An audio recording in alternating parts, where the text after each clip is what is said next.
چھوڑے اس بات کا خیال کہ فلانے نے سلوٹ کیا کہ نہیں کی، چھوڑے۔ حضرت باجزید بستامی رحمت اللہ تعالیٰ علیہ فرماتے ہیں میں نے اعتکاف کبھی اپنی مسجد میں نہیں کیا، اس لیے کہ سارے ہی ہاتھ چومنے والے، سارے ہی پیار کرنے والے۔ فرماتے میں جب اعتکاف کرتا تھا تو میں بستان سے دور نکل جاتا تھا جہاں کوئی مجھے جاننے والا نہ ہو۔ اٹھ بلیا چل اوتھے وسیے جتھے وس دینی سارے ینے، نہ کوئی ساڈی ذات پچھانے تے نہ کوئی سانو مننے، چل ادھر چلیں۔ اٹھ بلیا چل اوتھے وسیے جتھے وس دینی سارے ہی اننے، نہ کوئی ساڈی ذات پچھانے تے نہ کوئی سانو۔ اتنا شوق ہے سلوٹ کرانے کا، اتنا شوق ہے تعارف کرانے کا، اتنا شوق ہے اپنا بتانے کا، تو یہ چیز غلبہ کر جاتی ہے، پھر نام رہ جاتا ہے، روح نہیں رہتی، پھر وجود رہ جاتا ہے، پھر باطن کی کیفیت نہیں رہتی۔ خدا را اپنے آپ کو بے چین نہ کرو، بے قرار نہ کرو، بے سکون نہ کرو، رب کی یاد میں آ جاؤ، درود و سلام میں آ جاؤ، نعت کے حسن میں آؤ، تلاوت کی دنیا میں آؤ، سجدوں کے نور میں آؤ۔ آؤ کبھی کھول کے دل مسجد کی صفائیاں کریں، آؤ نہ کبھی کوئی بوڑھا، دادی، نانی، دادا ان کے پاس بیٹھ کے پیر دبا کے اللہ کو راضی کرے۔ یہ کیف والی جگہ ہیں، یہ سرور والی جگہ۔ اتنی بے چین ہماری زندگی ہے، بے قرار ہے، تڑپتے ہوئے لوگ، لڑتے ہوئے لوگ، ایسے لگتا ہے ابھی ایک دوسرے کا گریبان تھام لیں گے، بے قرار، بے چین۔ کسی کو انتظار کا کہا جائے نا کہ 10-20 منٹ کسی کا انتظار کرو، تو بعض لوگ مجھے ایسے لگتا ہے جیسے یہ ان کا کلیجہ پھٹ جائے گا، ڈاکٹر کے انتظار میں بیٹھے ہیں تو بڑے پریشان ہیں۔ کسی کو ملنے گئے ہیں کو آدھا گھنٹہ بیٹھنا پڑ گیا تو بڑی دقت میں ہیں۔ اپنے آپ کو سکون دیں۔ آپ یقین کریں بڑا مزہ آتا ہے، کبھی کسی کا انتظار کرنا پڑے تو 2-4 تسبیح درود شریف پڑھی جاتی ہے، یعنی ذوق بن جاتا ہے کہ چلو اللہ نے موقع دیا ہے، کوئی سرکار کو یاد کر لیں، تنہائی مل گئی۔ ہمارا مزاج جس سختی کا شکار ہے، وہ سختی آہستہ آہستہ ہمیں زیادہ آزمائش میں ڈال دے۔ تو میرے بھائی زندگی میں اطمینان حسن ہے، اور وہ سب سے زیادہ اللہ کی یاد میں ملتا ہے، وہ سب سے زیادہ رب کریم کے ذکر میں۔ سب سے زیادہ جو چاہتا ہے نا دل ٹھنڈا رہے، زبان میٹھی رہے، وہ مدینے والے محبوب پہ درود و سلام پڑھا کرے، وہ حضور پہ درود و سلام پڑھا کرے، زبان میٹھی رہے گی۔ میرا ذاتی تجربہ ہے کہ جو آدمی اپنے اخلاق سنوارنا چاہے وہ حضور پہ درود شریف پڑھے، جو اپنے اخلاق سنوارنا چاہے، طبیعت کو ٹھنڈا رکھنا چاہے، وہ درود شریف پڑھے، اس کا دل سکون میں آئے گا۔ کچھ کام اور ہیں زندگی میں اطمینان کے لیے، ان کا ہونا بھی بڑا ضروری ہے۔ سب سے پہلے اگر آپ چاہتے ہیں نا زندگی میں سکون ہو تو حقیقتوں کا سامنا کرنا سیکھیں، آپ جو ہیں وہ رہنا سیکھیں، جو آپ نہیں ہیں وہ بننے کی کوشش نہ کریں۔ حقیقت کا سامنا کرو گے تو زندگی اطمینان میں آ جائے گی۔ ہم نے نا بہانے بنا لیے ہیں، ہیلے بنا لیے، جھوٹ کے سہارے اپنے آپ کو اونچا کر لیا۔ ایک آدمی سے کہا جاتا ہے تو رشوت نہ لے، تو کہتا ہے میں غریبوں سے نہیں لیتا۔ تو میرا سوال یہ ہے کہ امیروں کا حساب لینے کی اللہ نے تیری ڈیوٹی لگائی ہے، تیرے ذمہ لگایا ہے کہ تو امیروں کا حساب کر، تمہیں کیا ضرورت پڑی ہے؟ ہم نا بہانہ کرتے ہیں، رشوت لینے والے کا الگ بہانہ ہے اور سفارش والے کا الگ بہانہ ہے۔ حقیقت کا سامنا کریں، حقیقت کا۔ جو میرے ذمہ داریاں ہیں وہ میں نے پوری کر لی، جو آپ کی ذمہ داریاں ہیں وہ آپ جان نہ چھڑائیں، حقیقت پسند بنیں۔ میرے رسول کریم، پھر پڑھیے درود شریف صلی اللہ تعالی علیہ وسلم۔ حضور صلی اللہ علیہ وسلم نے فرمایا کہ میری بیٹی سیدہ فاطمہ الزہرا رضی اللہ تعالی عنہا صرف جنتی نہیں، جنتی عورتوں کی سردار ہے۔ لیکن حضور نے یہ بھی فرمایا کہ فاطمہ یہ خیال رکھنا اگر اللہ نے حساب پوچھا تو حساب تم نے خود دینا ہے۔ حقیقت کی طرف توجہ کرائی حضور نے، وہ صرف جنتی نہیں، جنتی عورتوں کی سردار ہیں، پر حقیقت کی جانب توجہ۔ میں حقیقت یہ ہے کہ اگر مالک نے حساب پوچھا تو اس کی تیاری بھی کرنی ہے۔ دیکھیں نا ہمیں کچھ یقین نہیں، اللہ معاف کرے کہ ہمارا حساب کیسا ہوگا، لیکن کتنے آزاد ہیں۔ یعنی بڑی دلیری سے بندے کہتے ہیں فجر نہیں پڑھتا جی، 3 پڑھتا ہوں جی، شاہ رہ جاتی ہے جی، کپڑے صاحب، بڑی دلیری سے۔ اور سیدہ فاطمہ الزہرا نے ساری رات مصلی آباد رکھا ہے، حالانکہ انہیں یقین تھا کہ رب مجھے بغیر حساب کتاب جنت دے گا۔ حقیقت کا سامنا کریں، جو حقوق آپ کے ہیں وہ آپ نے ادا کرنا ہے۔ جو ذمہ داریاں ہیں وہ ذمہ داریاں ہیں. دیکھیں نا حضرت موسیٰ کلیم اللہ علیہ السلام کے پاس اسرائیل روح نکالنے آئے تو حضرت موسیٰ نے تھپڑ مارا، آنکھ نکال دی. واپس گئے، اللہ انہوں نے تو جلال فرمایا ہے، کہا موسیٰ علیہ السلام سے کہیے بیل کی پشت پر ہاتھ رکھیں، جتنے بال ان کے دستے مبارک کے نیچے آئیں گے اتنے 1000 سال ان کی عمر بڑھا دی جائے گی. یعنی میرے کان میں کوئی بتا دے کہ جناب 60 سال بڑھ گئی، یا آپ کے کان میں کوئی کہہ دے تو خوشی ہوتی ہے کہ نہیں؟ لیکن یہ حقیقت پسندی نہیں، اس لیے کہ 60 بھی گزر جائیں گے، 70 بھی، یہ حقیقت نہیں. حضرت موسیٰ کلیم، چلے میں مثال دیتا ہوں، سمجھ لے 10 بال، حالانکہ بہت زیادہ آتے ہوں گے، 10 بال اگر حضرت موسیٰ کے ہاتھ کے نیچے آئے تو 10,000 سال تو عمر بڑھ گئی نا. 10 یعنی 10 سال نہیں، 10 نہیں، 10 بہت زیادہ تھی نا. حضرت موسیٰ کلیم اللہ علیہ السلام سے آ کے عرض کیا گیا حضور بیل کی پشت پر ہاتھ رکھیں، جتنے آپ کے ہاتھ کے نیچے بال آئیں گے اتنے 1000 سال عمر بڑھ جائے گی. تو حضرت موسیٰ نے حقیقت پسندی والی بات کی، فرمایا پھر کیا ہوگا؟ 10,000 سال کے بعد پھر کیا ہوگا؟ کہا حضور جانا تو پھر بھی ہے. فرمایا پھر ابھی چلتے ہیں. اگر جانا ہے نا، جانا ہے تو پھر، اگر جانا ہے تو پھر ابھی. اور سجنوں اگر نماز پڑھنی ہے تو ابھی کیوں نہیں؟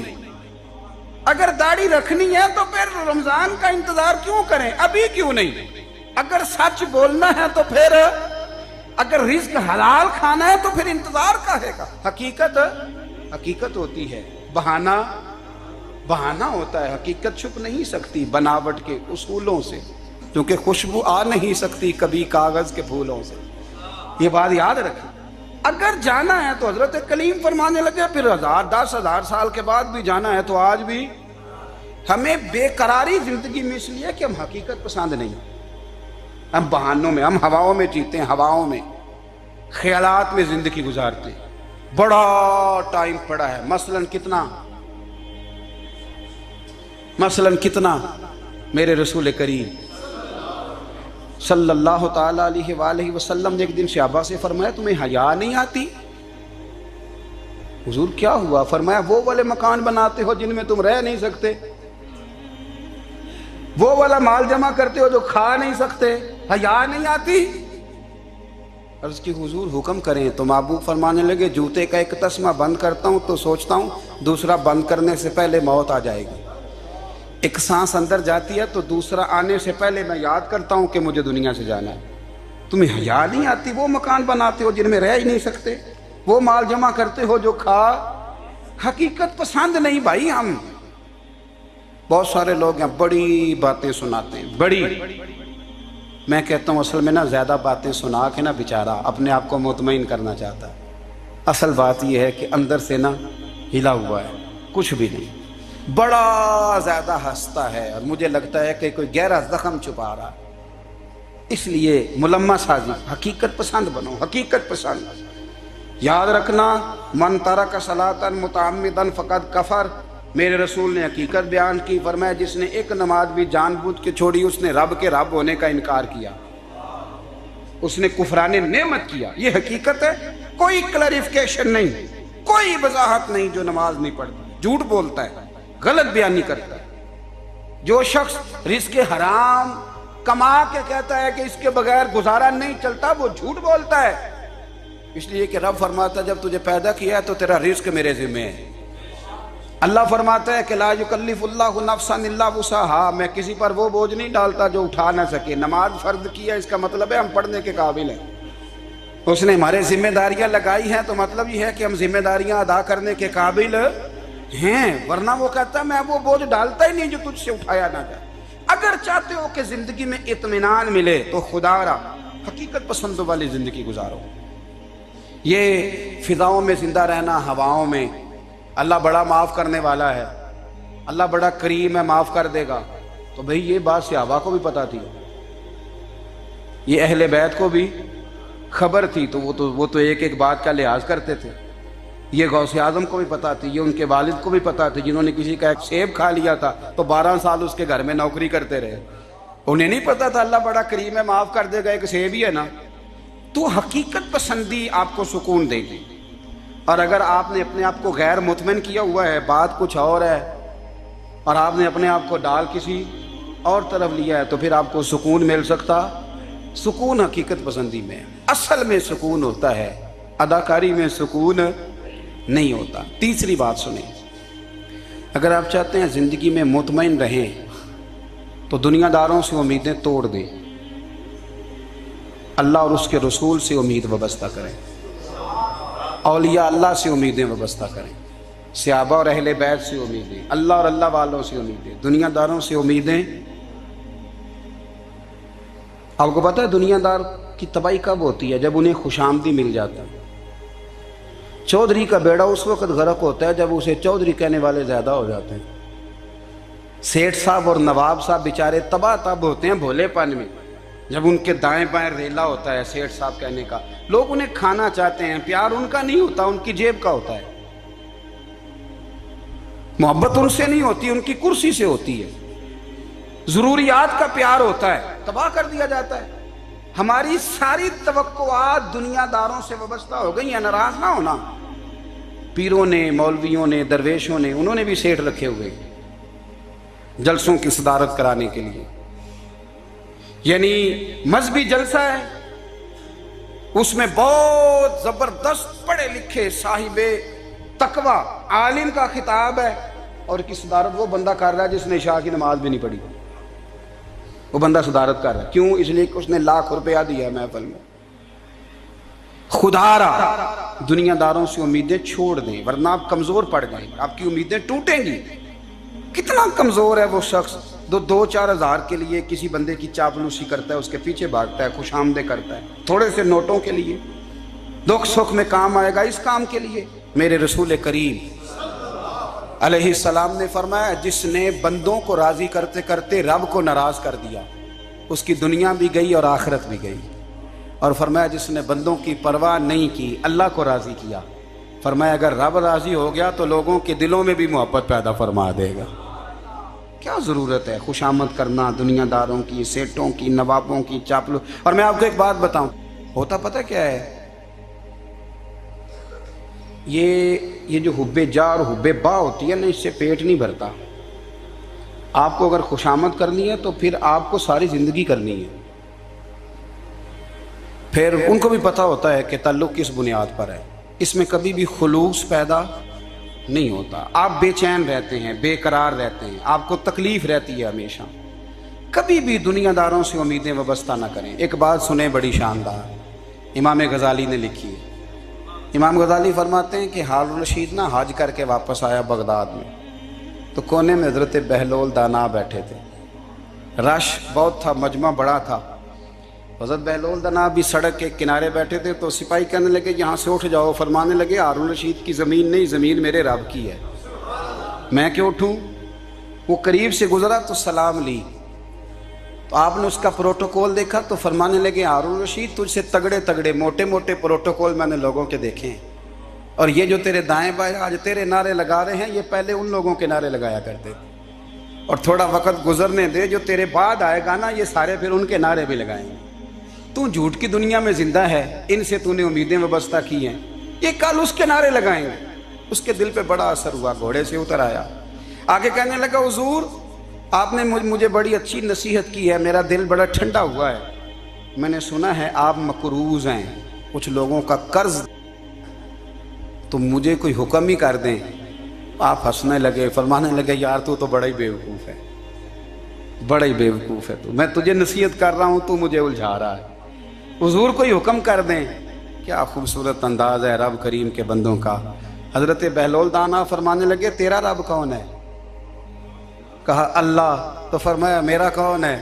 کہا اللہ۔ فرمانے لگے یہ تو نہیں نہ ہو سکتا کہ اللہ ہارون رشید کو دیتا رہے اور بہلول دانا کو بھول ہی جائے، یہ تو نہیں نہ ہو سکتا کہ ہارون رشید کو دیتا رہے اور بہلول دانا کو بھول جائے۔ فرمایا اس کا دل، اس کا ارادہ ہوا، ارادہ قدرت ہوا کہ بہلول مقروض رہنا چاہیے، تو اگر رب مجھے رکھنا چاہتا ہے، دکھ قبول محمد بخشا، راضی رہن پیارے، اگر وہ چاہتا ہے میں مقروض رہوں تو میں بھی چاہتا ہوں کہ میں مقروض ہی رہوں۔ یہ تو نہیں نہ ہو سکتا کہ تجھے دے اور مجھے نہ دے، فرمایا میری تجھ سے کوئی امید نہیں، مجھے جب بھی دے گا میرا رب بھی دے گا، اور وہ دے گا تو پھر انشاءاللہ خزانے کھول کے دے گا۔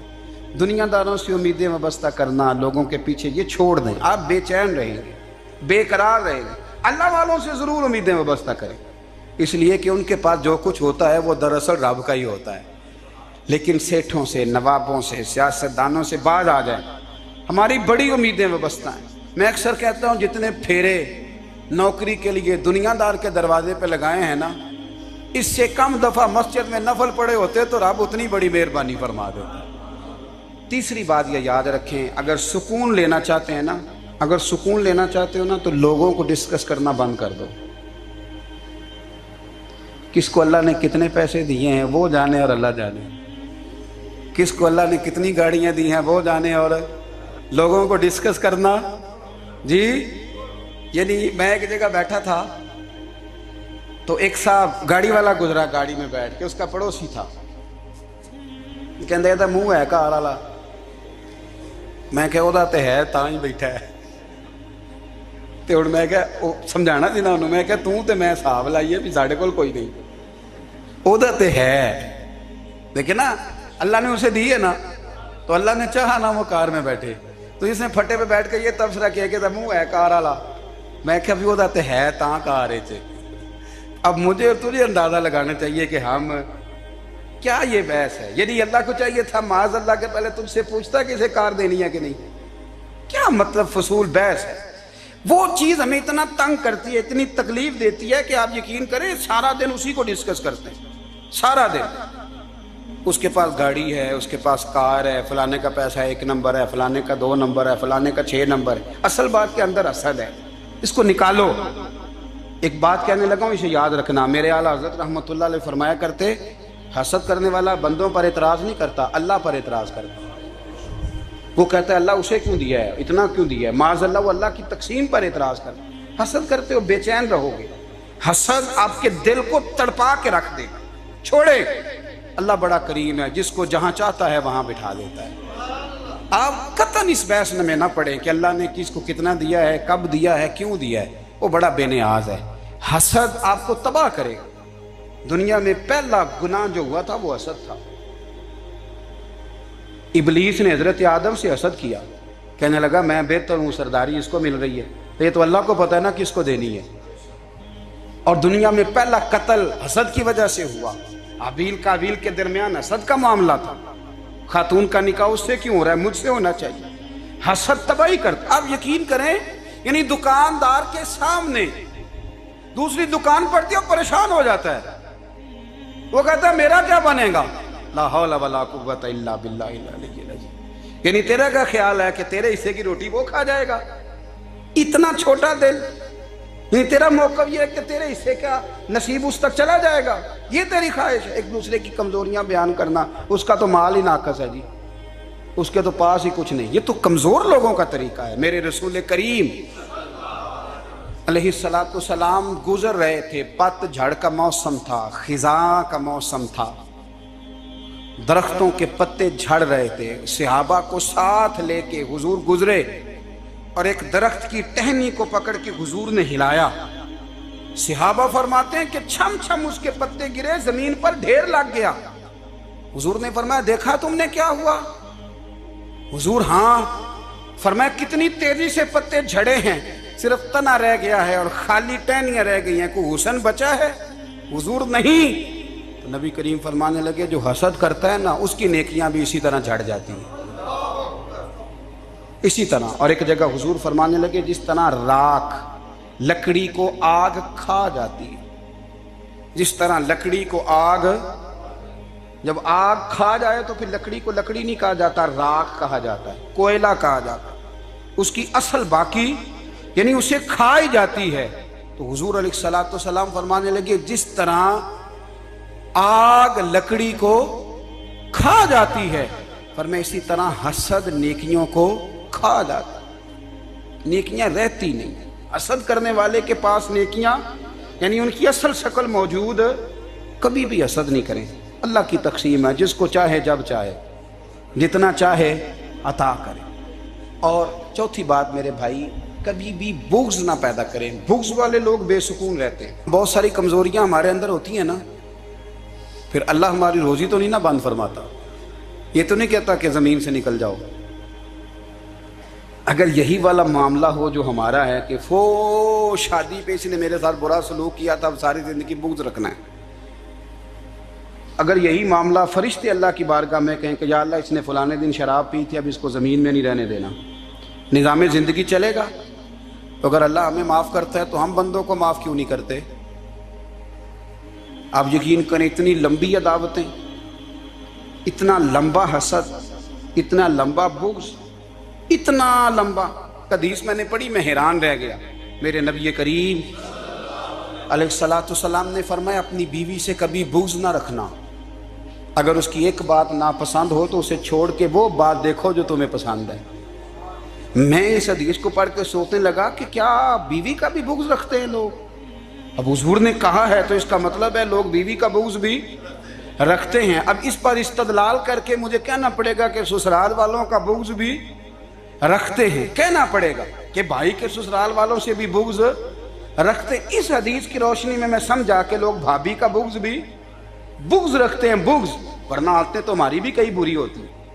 اگر عادات ایک وجہ بنے اختلاف کی تو عادتیں تو ہماری بھی کئی بری ہیں، لیکن ہم اپنی بری عادتوں سمیت اپنے آپ سے پیار کرتے ہیں، اور سامنے والے کی ایک بھی عادت بری ہو تو اس سے بغض رکھتے ہیں. بغض نہ پیدا کریں. میرے نبی پاک علیہ الصلوۃ والسلام نے فرمایا کچھ چیزیں تمہارے دین کو مونڈ ڈالیں گی، تباہ کر دیں گی، کاٹ دیں گی. حضور کون سی؟ فرمایا حسد، تکبر اور بغض. یہ تمہارے دین کو تباہ کر دیں. ہم بے چین اس لیے ہیں کہ ہم نے بہت سارے لوگوں کا بغض پالا ہوا ہے، اور ہر فیلڈ میں سیاستدان نے سیاستدان کا، ذاتیات پر اتر کے بات کرتے ہیں، معزز ترین لوگ، تاجر نے تاجر کا، اللہ ماشاءاللہ بعض جگہ پہ اہل علم بھی ایک دوسرے سے عداوت رکھتے ہیں. خدا را دل رب کریم کے آنے کا ٹھکانہ ہے. یہ صاف ہوگا تو اس میں رب رسول کے جلوے ہوں گے. اگر اس میں عداوت ہو، اس میں بغض ہو، اس میں کینہ ہو، نفاق ہو، سنیں میرے رسول کریم حضرت ابوبکر صدیق رضی اللہ تعالیٰ عنہ کہتے ہیں میں رو ہی پڑا. مکہ فتح ہوا نا تو اکرمہ بن ابو جہل نے پیغام بھیجا کہ میں نا کلمہ پڑھنے کے لیے آ رہا ہوں. بات لمبی ہے، میں موضوع پہ رہنا چاہتا ہوں. کہتے ہیں جب وہ آنے لگا نا تو نبی پاک نے ہم سب کو بلایا. ہم حاضر خدمت ہوئے تو حضور فرمانے لگے کہ اس کے باپ نے نا بڑا ظلم کیا ہے ہمارے ساتھ، ابو جہل نے بڑا ستایا ہے، بڑی تکلیف دی ہے. آپ مجھے بتلائیں کہ وہ ایک دفعہ کسی شادی پہ بحث ہوتی ہے بیوی کے بھائی کے ساتھ، پھر ساری زندگی اس بیچارے کو معافی. وہ 10 دفعہ گھر آتا ہے معافی مانگنے پر سوال ہی نہیں پیدا ہوتا. میں ہو مجھے ہی کہہ دیا، یعنی پھر میں مجھے ہی کہہ دیا آپ نے، اور میری شان میں بے ادبی، اور پھر میں معاف کر دوں. توبہ توبہ توبہ، یہ کیسے ہو سکتا ہے؟ میری ناک نیچی ہو جائے گی، اور آپ نے مجھے کہہ دیا، سوال ہی نہیں پیدا ہوتا. اور یہ رونا میں اکثر ہوتا ہوں کہ شادی والے دن داماد صاحب کا زیادہ دماغ خراب ہوتا ہے. جب چھوٹی سالی کی شادی ہوتی ہے نا، اس دن اس کو بخار چڑھتا ہے، کوئی اس کو کان میں کہتا ہے تیری عزت نہیں کر دے. اس دن اس کا دماغ خراب ہو جاتا ہے، بچے اٹھا کے نکل آتا ہے. وہ بیچارہ سسر منتیں کر رہا ہوتا ہے کہ تیری مہربانی آ جا، یہ عزت کرا رہا ہے. تو میں نے کہا احتجاج کر کے جو عزت کرائی جاتی ہے وہ عزت نہیں ہوتی. ہاں یہاں مانگ کے عزت لیتے ہیں لوگ، یا احتجاج کی کوئی عزت ہے؟ آپ کے اندر کمالات اتنے ہوں کہ آپ کی عزت کرنے کو دل چاہے، یعنی مزہ آئے، یعنی لطف آئے، یعنی آپ دور بیٹھے ہوں تو کسی کا دل کرے آپ کو اسٹیج پہ بلانے کے لیے. یہ کیا بات ہوئی کہ چھائے جانا اور بھاگ کے آگے جانا؟ ان سے نکلیں. اکرمہ بن ابو جہل کلمہ پڑھنے کے ارادے سے آ رہے ہیں. حضور علیہ السلام نے صحابہ کو بلایا. کتنی زیادہ عداوت رکھی جا سکتی تھی معاذ اللہ. کب سے وہ چلا تھا ظلم کرنے، اور اس کے بعد اس کا بیٹا شروع ہو گیا. کتنی باتیں تھیں جو ناقابل معافی تھیں، پر کریم رسول نے ہمیں بتلایا ہے کہ سکون والی زندگی کہتے کس کو ہے. جب سب لوگ جمع ہو گئے تو حضور نے فرمایا بھئی وہ کلمہ پڑھنے آ رہا ہے، اس کے باپ نے ظلم بڑے کیے ہیں، پر میری نصیحت یہ ہے کہ اس کے سامنے اس کے باپ کو برا نہ کہے. خبردار کوئی اس کے سامنے کوئی بات نہ کرے. اب وہ کلمہ پڑھنے آ رہا ہے، مطیع ہو کے آ رہا ہے، بان کے آ رہا ہے. کہتے ہیں اللہ کے رسول نے نا کافی دیر تک خطبہ دیا، بریفنگ دی، بات سمجھائی. جناب صدیق اکبر کہتے ہیں میں رو پڑا. ایک صحابی مجھے کہنے لگے تمہیں کیا ہوا؟ تو میں نے کہا میں مصطفیٰ کی رحمت پہ رو رہا ہوں، دیکھو کن کے لیے حضور گراؤنڈ بنا رہے ہیں، اے دیکھو کن کے لیے حضور تیاری کر رہے ہیں جنہوں نے ساری زندگی دشمنی کی۔ خدا را یہ اندر سے عداوتیں نکال پھینکو۔ او بھائی اتنا تو لمبا ٹائم ہی کوئی نہیں، اتنا تو وقت ہی کوئی نہیں، اس کو صاف رکھو۔ بندہ کوئی کر بھی گیا تو کوئی حرج نہیں، چنگی مندی سجنا کولوں 100 واری ہو جاندی، یار یاراں دا گلا نہیں کر دے۔ اصل پریت یار یاراں دا جڑا گلا کردا جے یار نہیں جی ہوندا۔ ہاں پکی بات، پکی پیڑی۔ میرا ایک سنگی مجھے آ کے آنے لگا فلانی جگہ بندہ یہ بات کر رہا تھا، میں کہ تو اوتھے ہی سے سوندا سے تم ہی نال ہی سے، میرا تو سجن باس ہو نہیں سکتا۔ چنگی مندی سجنا کولوں 100 واری ہو جاندی، یار یاراں دا گلا نہیں کر دے، اصل پریت جنہ دی۔ ہاں جو بندے پھر ہوتے اس طرح کے ان کے لیے بھی میاں صاحب نے کہا ہے، ان کے لیے بھی میاں صاحب نے کہا ہے، ان کے لیے بھی آپ نے بات ارشاد فرمائی ہے۔ آپ نے فرمایا چنگا ہویا لڑ نیڑیوں چھٹا، کتے عمر نہیں لنگی ساری، بے قدراں دی یاری کولوں توبہ لکھ لکھ باری، او چنگا ہویا لڑ نیڑیوں چھٹا، کتے عمر نہیں لنگی ساری۔ جو اس طرح کا تھا نا شکوے کرنے والا، بغض رکھنے والا، فرمایا بے قدراں دی یاری کولوں توبہ، یعنی لاکھ تے لاکھ کنے ہو گئے، یعنی 2 لاکھ باری توبہ کی تھی انہوں نے، گنی نہیں جا سکتی جتنی میاں صاحب نے توبہ کر دی۔ بے قدرے دوست، بے قدراں دی یاری کولوں توبہ لکھ لکھ باری، چنگا ہویا لڑ نیڑیوں چھٹا، کتے عمر نہیں لنگی ساری۔ تو مہربانی کریں، ایک تو اگر آپ مطمئن رہنا چاہتے ہیں تو کبھی کبھی نا مست ہو کے ذکر الہی کریں، مست ہو، وہ والا ذکر نہیں جس میں آپ موبائل بھی دیکھ رہے ہیں اور کہانیاں بھی۔ میرے سامنے کو بندہ جمعے والے دن یا تقریر کے درمیان تسبیح لے کے بیٹھ جائے تو میں اس سے پوچھتا ہوں تو دو کام ایک ٹائم جی میں پہ کرنا ہے؟ میری بھی بات سن رہے ہو، تسبیح پڑھی تو ممکن ہی نہیں، تسبیح تو تسبیح ہے، جب وہ ہوگی تو پھر کوئی اور کام سوال ہی نہیں پیدا ہو۔ ایک تو ذکر کریں محو ہو، دوسری بات حقیقت کا سامنا کریں۔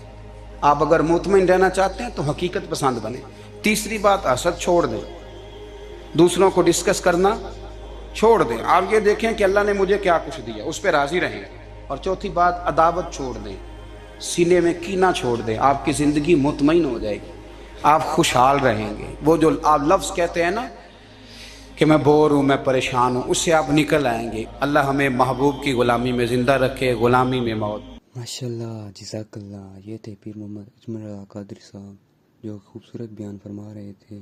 اللہ پاک ان کے علم میں، عمل میں برکت عطا فرمائے، اور اللہ پاک ہمیں اس پر عمل کرنے کی توفیق عطا فرمائے، آمین۔